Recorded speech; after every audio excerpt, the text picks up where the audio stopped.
Diz assim a palavra do nosso Deus. Salmo de Davi. Quem, Senhor, habitará no teu tabernáculo? Quem há de morar no teu santo monte? O que vive com integridade e pratica a justiça, e de coração fala a verdade. O que não difama com sua língua, não faz mal ao próximo, nem lança injúria contra o seu vizinho. O que a seus olhos tem por desprezível ao réprobo, mas honra aos que temem ao Senhor. O que jura com dano próprio e não se retrata, o que não empresta o seu dinheiro com usura, não aceita suborno contra o inocente. Quem deste modo procede não será jamais abalado. Amém, irmãos. Vamos orar, pedir para que o Senhor nos instrua, transforme nosso coração através da tua santa palavra. Oremos, irmãos. Senhor Deus, Pai, nós buscamos a tua presença, Pai, porque, meu Deus, não há outra coisa, Senhor, maior que nós possamos fazer com a nossa vida, Deus. E que o Senhor tire de nós, Senhor, qualquer outra preocupação a qual nós tenhamos colocado o nosso coração mais do que essa preocupação, Deus. Porque de fato buscar o Senhor, Deus, deveria ser aquilo que nós estamos fazendo constantemente, Pai, porque foi para isso que fomos criados. Deus nos ajuda, Senhor, a termos a mente e o coração transformado, para que nós possamos, Deus, ter o coração, meu Pai, no local certo, Deus. Nosso coração possa ser encontrado na Tua presença, Deus. Que se o nosso coração, Deus, pode ser encontrado na Tua presença, que toda a nossa vida, Pai, todos os membros do nosso corpo, Senhor, possa também ser encontrado diante do Senhor e fazendo a Tua santa vontade, Deus. Que nós não mais usemos o nosso corpo como membros do pecado, como instrumentos para o pecado, mas como instrumentos de justiça, Deus. Nos abençoe e através da Tua palavra, o Senhor possa nos abençoar, Deus, nos transformando, nos fazendo não apenas enxergar, Deus, mas sermos impulsionados pelo Teu Espírito Santo, Pai, a agir de modo coerente com a fé que temos no Senhor Jesus Cristo, Pai. Assim que oramos, em nome do Teu Filho amado Jesus. Amém.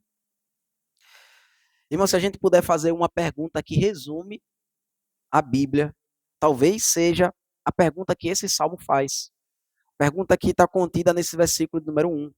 Quem, Senhor, habitará no teu tabernáculo? Essa é a pergunta que a Bíblia foi escrita praticamente para responder. Quem é que pode morar no santo monte de Deus? Quem é que pode entrar na presença do Senhor?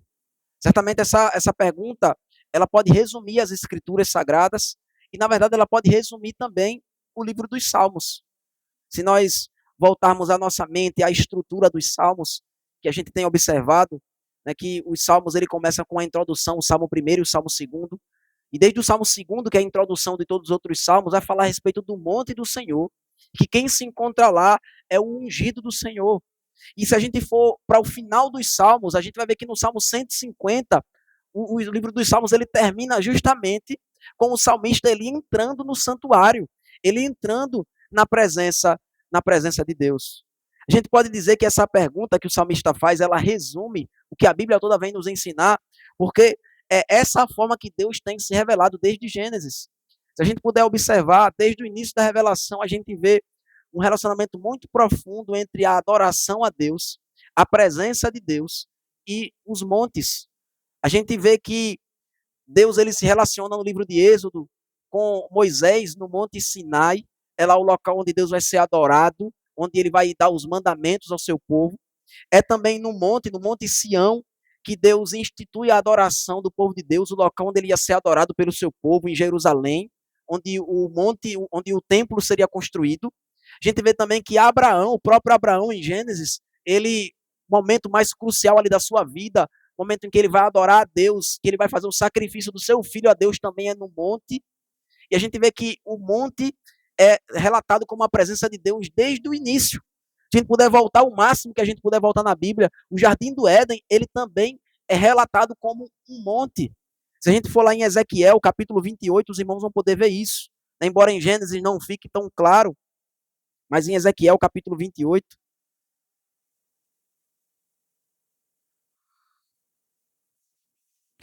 Ezequiel capítulo 28, a partir do versículo 13,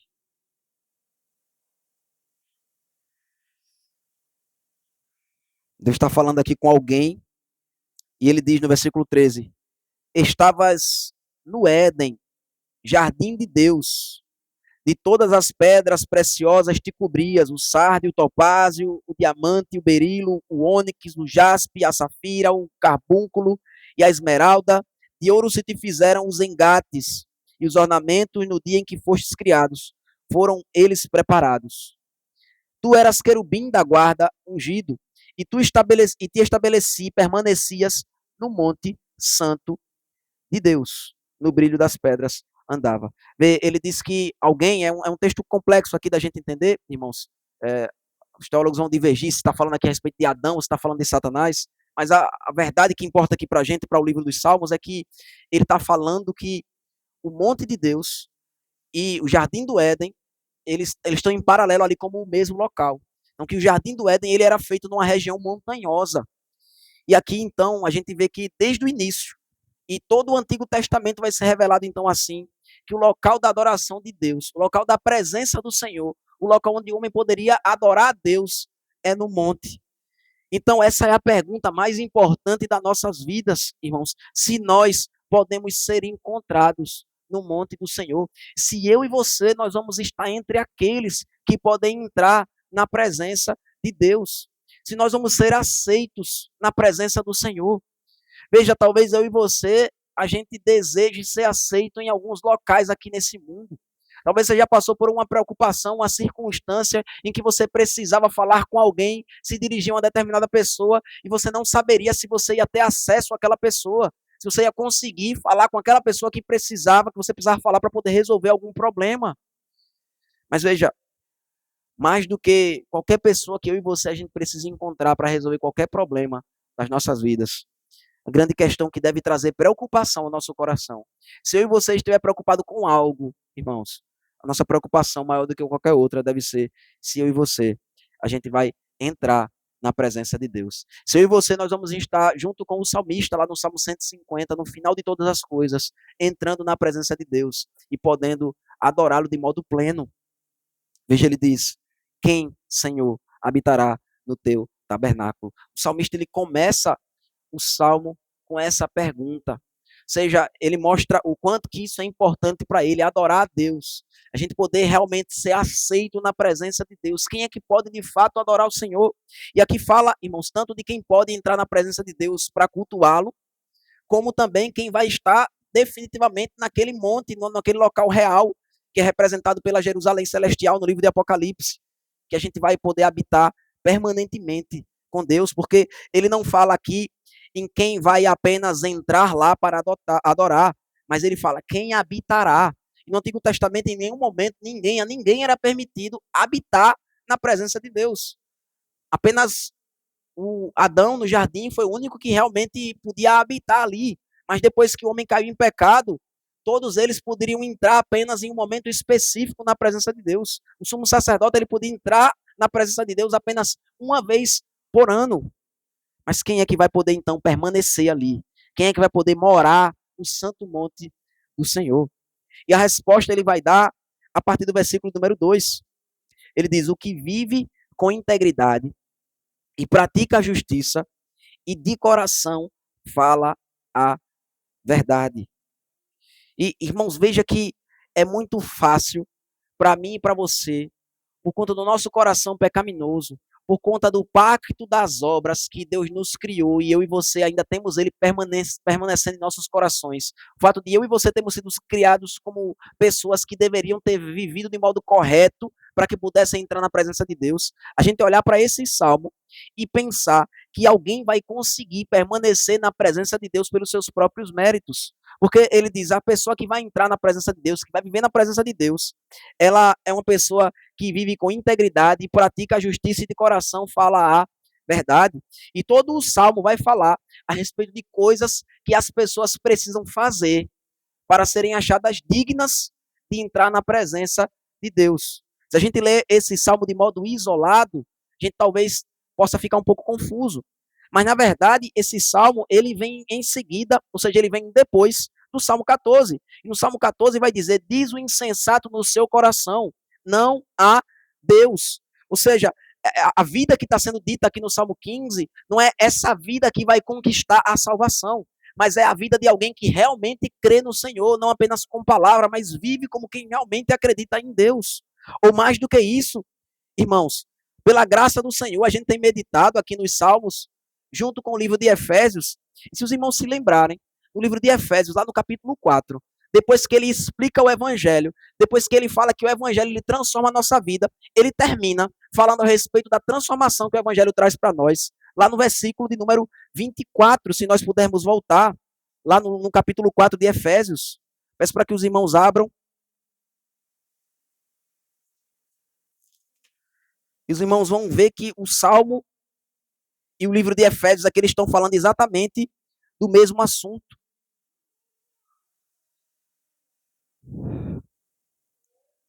Eu vou ler a partir do versículo número 22. Versículo 21. No capítulo 4 de Efésios, ele diz: se é que de fato o tendes ouvido e nele foste instruído segundo a verdade em Jesus, no sentido de que, quanto ao trato passado, vos despojeis do velho homem, que se corrompe segundo as concupiscências do engano, e vos renoveis no espírito do vosso entendimento, e vos revistais do novo homem criado segundo Deus. Veja como é que é esse novo homem criado segundo Deus, irmãos, que é o homem que foi transformado pelo Evangelho, que foi salvo pela graça do Senhor. Ele diz, em justiça e retidão procedentes da verdade, que são exatamente as mesmas três coisas que aqui no livro dos Salmos, no Salmo de número 15, vai falar, que é aquele que vai habitar no monte do Senhor. Ele diz o que vive em integridade, que é a mesma palavra usada, que poderia ser traduzida como integridade aqui, é a mesma palavra que lá é usada como retidão, né? Justiça e retidão procedentes da verdade. Aqui então ele diz a integridade, a justiça e a verdade, ele fala no versículo 2, o que vive com integridade e pratica a justiça e de coração fala a verdade. É exatamente a forma que vivem aqueles que tiveram seu coração transformados pelo Senhor. E se os irmãos observaram lá em Efésios também, ele vai dizer que a gente vai se despojar do velho homem que se corrompe, que é exatamente isso que é falado aqui no versículo 1 do livro do Salmo de número 14, ele diz, diz o insensato no seu coração, não há Deus. Como é que vive esse homem que diz não há Deus? Ele diz, corrompem-se e praticam abominação. Veja então, Paulo, ele não está escrevendo ali, aquela carta que ele escreve ali, essa passagem em Efésios capítulo 4, ele não está sendo autoral, se assim eu puder dizer. Ele está copiando os salmos, aqui o Salmo 14 e o Salmo 15, para dizer que o homem ímpio, o homem que vivia nas trevas, eu e vocês, antes que éramos trevas, nós vivíamos em nosso coração dizendo não a Deus. Mas agora que fomos transformados pelo Evangelho, nós vamos viver uma vida de integridade, uma vida de retidão, uma vida de alguém que, de coração, fala a verdade. Então veja, irmãos, que o salmista aqui, ele está falando justamente a respeito da vida de alguém que foi transformado pelo Evangelho. Só que a fé, ela não é visível, irmãos. A fé não pode ser vista. A fé, ela vai ser vista através dos seus frutos, através daquilo que nós fazemos, nós iremos expressar, iremos manifestar a fé que existe em nossos corações. Então, a fé no Senhor Jesus Cristo, irmãos, é que vai ser o instrumento que Deus vai usar para nos levar até a salvação. Mas aquilo que os homens vão conseguir ver em nossas vidas serão justamente a nossa vida de integridade, de justiça. E quando nós de coração falamos a verdade.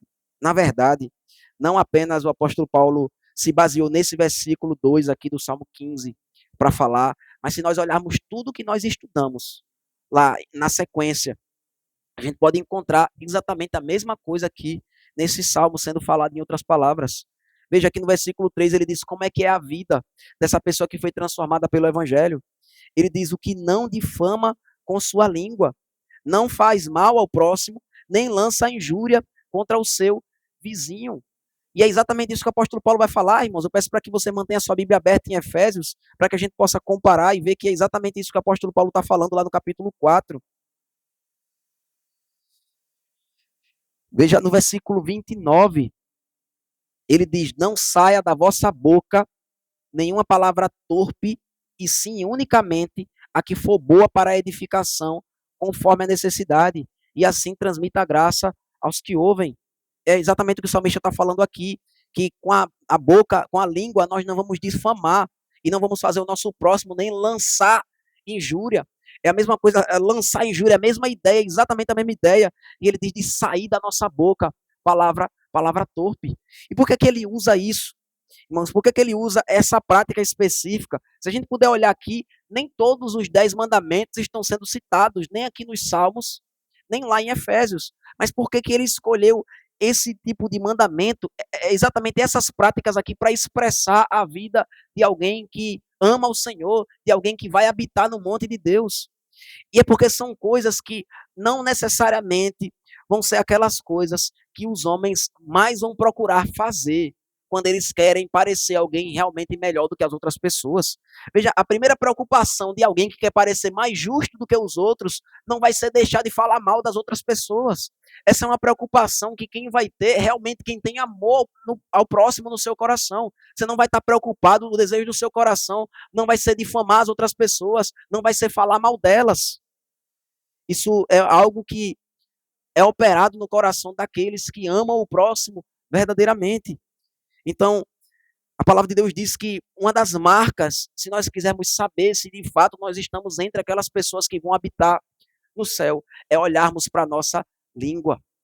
No livro de Tiago, Tiago ele vai falar claramente a respeito disso, ele vai falar da nossa língua como aquilo que pode causar maiores destruição e os maiores males nesse mundo. Ele vai dizer que a língua é fogo destruidor. Ele vai comparar a língua com o leme de um navio que, embora seja pequeno, pode conduzir todo o corpo. Então, alguém que consegue refrear a sua própria língua, ele diz, é alguém que realmente está vivendo ali o que a palavra de Deus ordena que nós vivamos. Então, quando eu e você, irmãos, nós conseguimos refrear a nossa língua, nós não usamos mais a nossa língua para falar mal do nosso próximo. Pelo contrário, a gente vai falar aquilo que é bom para a edificação, transmitindo graça aos que ouvem. Ou seja, em vez da nossa boca, a nossa língua ela ser usada para maldizer as pessoas, para injuriar, a nossa língua ela ser usada para amar, para transmitirmos o evangelho da graça de Deus às pessoas. Isso é uma manifestação, isso é uma demonstração de que, de fato, nós podemos usar isso para nos examinarmos, para sabermos se estamos vivendo na fé em Cristo Jesus. Ele diz: o que não difama com sua língua não faz mal ao próximo, não lança injúria contra o seu vizinho. E ele diz no versículo 4, então: o que a seus olhos tem por desprezível ao réprobo, mas honra aos que temem ao Senhor. Isso é exatamente o que nós meditamos hoje pela manhã, quando ele vai falar a respeito da luz e das trevas. Ele diz que nós não devemos ser coparticipantes com as obras das trevas, nós não devemos ser cúmplices nas obras das trevas, pelo contrário, nós devemos reprová-las. Ou seja, eu e você, a gente olha para o pecado, e em vez de a gente olhar como algo desejável, a gente vai olhar como algo reprovável. É exatamente isso que o salmista está dizendo aqui. Ele vai dizer que a gente vai olhar para o réprobo, ou seja, você vai olhar para o homem vivendo no seu pecado, em vez de você se sentir tentado, assim como Asaf se sentiu no Salmo 73, dizendo que ele quase que abandona a fé porque ele olhou para a vida dos ímpios e viu que o pecado deles, que uma vida de pecado é uma vida desejável. Ao invés de nós vivermos dessa forma, a gente vai viver como o salmista nos diz aqui, como o apóstolo Paulo nos ensina, a gente vai olhar para o pecado e a gente não vai sentir o desejo de cometer esse pecado, mas a gente vai sentir vontade de reprovar, de se levantar contra, de estarmos dispostos até mesmo a nos expormos, a perdermos, para que o pecado ele possa ser reprovado. Ele diz mais, irmãos, ele fala que a gente vai desprezar o réprobo, mas a gente vai honrar os que temem ao Senhor. Ou seja, a gente vai, os filhos da luz, aquilo que é agradável a Deus, quando a gente consegue enxergar nesse mundo uma expressão da glória de Deus sendo manifestada, irmãos, nós vamos honrar aquilo, nós vamos ajudar aquilo, nós vamos colaborar para que aquilo seja o que seja mais visível como belo nesse mundo. E isso tem sido uma coisa que nós temos feito tão pouco, de incentivar uns aos outros naquilo que é bom, naquilo que é agradável a Deus, aquelas coisas que realmente promovem a glória do Senhor, aquelas coisas que nós podemos amar o nosso próximo e nos colocarmos uns junto com os outros, para que a gente possa servir de suporte uns para os outros, para que nós possamos levantar e exaltar aquelas práticas que glorificam a Deus. para que seja honrado, irmãos, e seja visto como nobre aquilo que glorifica ao Senhor, para que seja desejável. É o contrário do que o mundo tem feito. Como nós falamos hoje pela manhã, se a gente for ver os filmes que falam a respeito de honra, os filmes que falam a respeito de coisas que são virtudes bíblicas, são coisas que cada vez com menos frequência têm aparecido. Pelo contrário, a cultura mundana, eles promovem aquilo que é pecaminoso, aquilo que é contrário à palavra de Deus. Eles fazem o contrário aqui do que o Salmo está dizendo. Eles, em vez de fazerem com que eu e você, a gente olhe para o pecado com desprezo, eles fazem com que eu e você, a gente queira desejar o pecado. E aquilo que deveria ser honrado, aquilo que são virtudes, que procedem da palavra de Deus, do caráter do próprio Deus, eles mostram como se fossem fraquezas humanas, ou como se fosse algo preconceituoso, ou como se fosse algo que é discriminatório. É assim que as virtudes bíblicas são vistas hoje. Se você quiser exaltar a família, se você quiser exaltar a masculinidade bíblica, a feminilidade bíblica, se você quiser exaltar aquelas coisas que a Bíblia trata como dons e dádivas, as pessoas elas vão se revoltar. As pessoas elas vão dizer que você não pensa, não respeita em quem pensa diferente de você, em quem escolheu outros caminhos para viver. Mas essa é uma marca daqueles que amam ao Senhor verdadeiramente. Eles querem promover aquilo que é bom e eles olham com desprezo para aquilo que é mal. Isso não significa, irmãos, que nós necessariamente iremos querer destruir as pessoas que praticam o pecado. A gente quer reprovar as obras das trevas. A gente olha para o pecado dos homens, a gente deve olhar com desprezo por aquilo que eles estão fazendo. Mas, obviamente, assim como Cristo, nós devemos ter o coração misericordioso, olharmos para os pecadores e vemos como pessoas que são necessitadas da graça de Deus. Porque, na verdade, todo pecador, no final das contas, ele é um sofredor. As pessoas que vivem no pecado, elas não conseguem encontrar a alegria que elas têm buscado. Essa alegria que, às vezes, na internet ou na rua, a gente pode olhar para um pecador e parece que eles são as pessoas mais felizes do mundo. Como Asaf diz no Salmo 73, na verdade é uma mentira. Na verdade isso é uma aparência. Porque a palavra de Deus nos ensina que quem peca contra o Senhor violenta a própria alma. Eles estão buscando a própria destruição deles. Quando eles vivem no pecado, eles não vão conseguir encontrar a alegria e a satisfação que muitas vezes eles até mesmo fingem. Eles querem passar a aparência de que estão sendo felizes, buscando os seus sonhos, vivendo no pecado, quando na verdade a única coisa que eles têm encontrado é a própria destruição deles. A gente deve ter isso no nosso coração, para que eu e você a gente não inveje os pecadores, mas pelo contrário, a gente possa olhar para as suas ações, para os seus pecados com desprezo. O que deve encher o nosso coração, irmãos, é olharmos uns para os outros e nos vermos como exemplos de quem tem vivido buscando ao Senhor. Nós podemos olhar para a vida de pessoas santas e dizer, eu quero trilhar esse mesmo caminho que essa pessoa tem trilhado. A gente poder olhar para o salmista, olhar para os homens que viveram no passado antes de nós e até mesmo uns para os outros, e nós sermos incentivos uns para os outros. Nossas vidas devem ser vidas que nós mesmos, uns aos outros, possamos olhar e honrar, porque são vidas que estão buscando a glória do nosso Deus. Ele diz então que essa é outra característica de alguém que realmente já teve o coração transformado pelo evangelho do Senhor Jesus Cristo, que honra os que temem a Deus. Outra característica que ele fala aqui ainda no versículo 4 é o que jura com dano próprio e não se retrata. Veja como isso é uma coisa tão fora de moda em nossos dias. A gente cumprir a nossa palavra. Hoje em dia é muito fácil a gente arrumar qualquer justificativa para a gente não cumprir algo que a gente se comprometeu a fazer. A gente marca um compromisso, a gente fecha um negócio, a gente diz e dá a nossa palavra de que faremos determinada coisa e a gente consegue facilmente encontrar uma desculpa para que a gente não cumpra com a nossa palavra. Isso é tão normal, irmãos, que a maior parte do tempo, a maioria das vezes, a gente nem se incomoda mais quando as pessoas desmarcam compromissos, quando as pessoas elas mudam a palavra, disseram que ia fazer isso, disseram que ia entregar tal coisa em tal dia, disseram que iam agir assim, disseram que iam agir daquele outro jeito. A gente nem se incomoda mais, porque é tão normal hoje, eu e vocês, nós não cumprimos com a nossa palavra, a gente não dá valor assim, a gente fala as coisas como que da boca para fora, A gente fala as coisas sem compromisso nenhum. A gente o normal, né? É conhecido isso. Eu já falei, já vi pessoas de outros países que vieram morar no Brasil, e uma das características que eles falam a respeito do brasileiro é isso. O brasileiro, ele marca, e depois ele marca para não ser uma pessoa chata, ele diz, eu vou fazer isso, e depois ele liga para você desmarcando, depois ele não aparece, depois ele diz, olha, não deu para eu fazer isso. Isso é uma marca da nossa cultura completamente distante da palavra de Deus. Sendo que, na verdade, irmãos, a nossa palavra, ela ser sustentada, a gente sustentar a nossa palavra. Veja, ele diz, jura, ele diz, com dano próprio.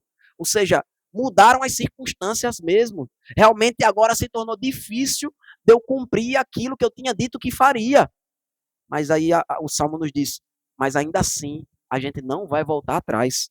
A gente vai cumprir aquilo que nós nos comprometemos de fazer. Se a gente deu a nossa palavra, irmãos, se a gente realmente se comprometeu a fazer isso, a gente vai cumprir, independente das circunstâncias.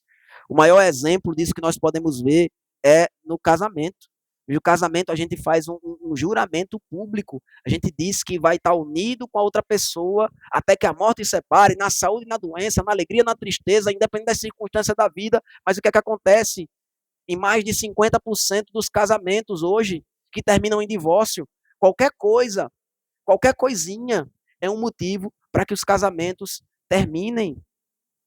E a gente consegue justificar.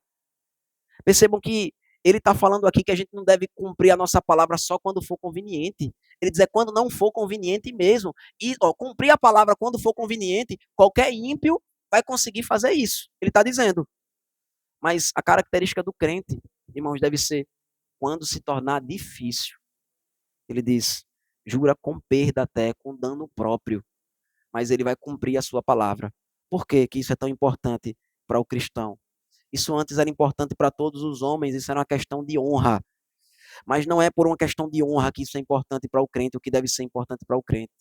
Isso deve ser importante para o cristão, porque a nossa palavra, irmãos, é tudo que nós temos.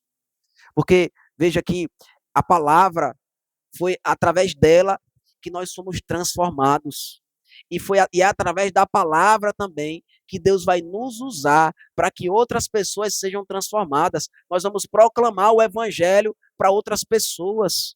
Se a nossa palavra não for confiável, irmãos, se as pessoas não puderem confiar naquilo que nós dizemos, como que elas vão confiar naquilo que nós estamos dizendo a ela a respeito de Deus? Então é por isso que para nós, cristãos verdadeiros, deve ser muito importante nós cumprimos com aquilo que nós nos comprometemos a fazer. A Bíblia fala, é melhor nós não fazermos juramento. A Bíblia diz, ninguém é obrigado a fazer juramento. Mas se a gente fizer juramento, a gente tem que cumprir. Agora, só abrir um parêntese, irmãos. Isso não quer dizer que a gente não pode, em nenhuma circunstância, mudar ou desmarcar algum compromisso.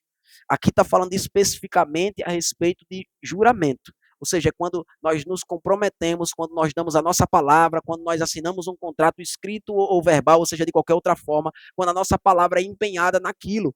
É óbvio que compromissos diários nós devemos buscar ao máximo cumpri-los.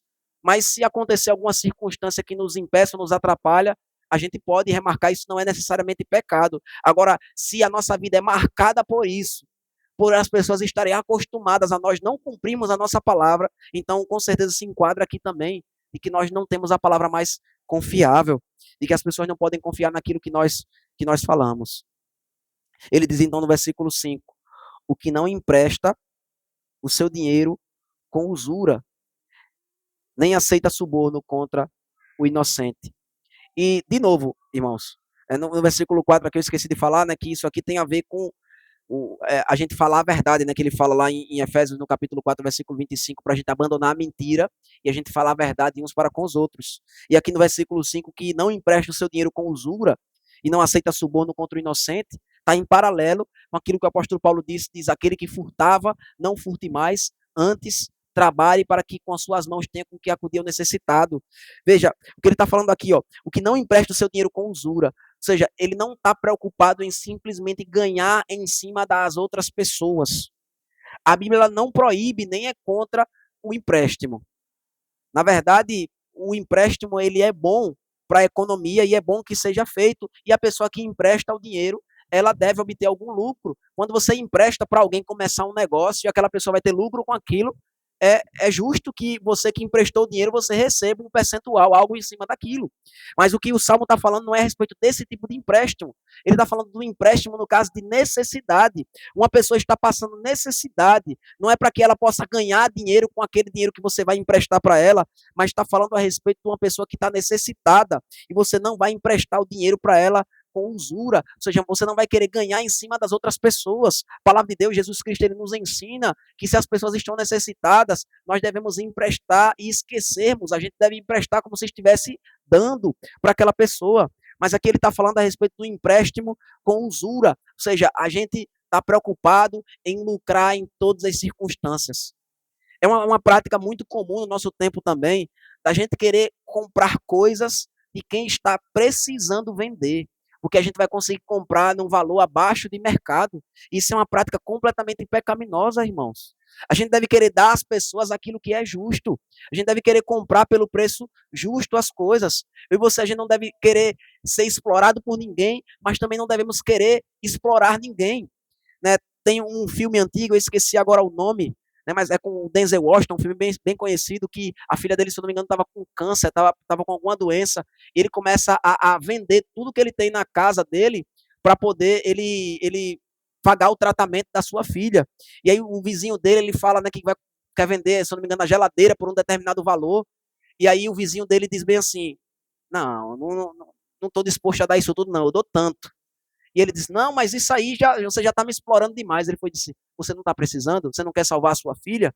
Veja, isso até pela lei dos homens, irmãos, é proibido. Se você comprar uma coisa abaixo do preço de mercado, porque a pessoa estava necessitada, precisando, a pessoa pode depois entrar na justiça e pedir aquilo ali de volta. Ela pode devolver o dinheiro que ela pagou e pegar aquilo ali de volta, porque isso é perverso.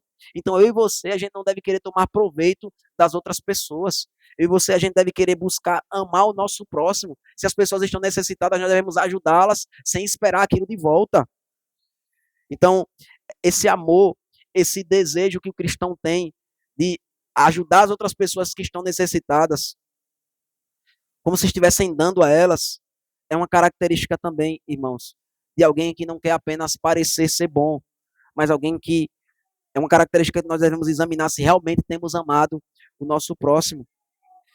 E veja, ele termina então o Salmo no versículo 5, dizendo que quem deste modo procede não será jamais abalado. Ou seja, irmãos, se em nossa vida podem ser vistos os frutos do Espírito Santo, se em nossa vida pode ser visto o resultado da transformação que o Evangelho causa em nós, nós não iremos viver como a maioria dos cristãos hoje tem que viver, que é com dúvida, sem saber se realmente eles têm a salvação do Senhor. Por que nós temos tanta dúvida da nossa salvação, irmãos? É porque nós não nos esforçamos para viver daquele modo que a palavra de Deus exige que nós vivêssemos. E aí, quando a gente se compara com a palavra de Deus, a palavra ela coloca muita dúvida na nossa cabeça, porque a gente está acostumado com um padrão tão baixo de cristianismo que a gente vai ser levado a naturalmente duvidar da nossa própria fé. Mas, irmãos, o poder do Espírito Santo que opera em nós, ele é tão transformador, que nós podemos viver de um modo justo e agradável a Deus nesse mundo, por mais que sejamos imperfeitos, mas nós podemos viver de um modo muito mais santo.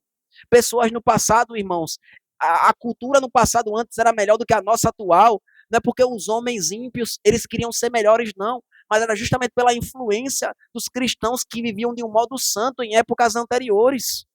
Nós devemos, então, irmãos, viver de tal modo, proceder de tal modo, que a gente possa transmitir ao mundo a segurança da nossa fé.